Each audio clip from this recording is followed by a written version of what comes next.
क्या जिस चीज की इंसान आरजू करता है वो उसे जरूर मिलती है? सो आखिरत और दुनिया तो अल्लाह ही के हाथ में है। और आसमानों में बहुत से फरिश्ते हैं जिनकी सिफारिश कुछ भी फायदा नहीं देती मगर उस वक्त कि अल्लाह जिसके लिए चाहे इजाजत बख्शे और सिफारिश पसंद भी करे।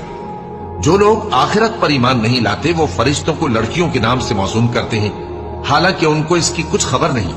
वो सिर्फ ख्यालो गुमान पर चलते हैं, जबकि ख्यालो गुमान हक के मुकाबले में कुछ काम नहीं आता।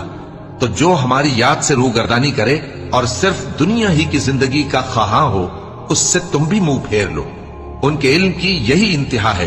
तुम्हारा परवरदिगार उसको भी खूब जानता है जो उसके रास्ते से भटक गया, और उससे भी खूब वाकिफ है जो रास्ते पर चला। और जो कुछ आसमानों में है और जो कुछ जमीन में है सब अल्लाह ही का है। और उसने खलकत को इसलिए पैदा किया है कि जिन लोगों ने बुरे काम किए उनको उनके अमाल का बदला दे।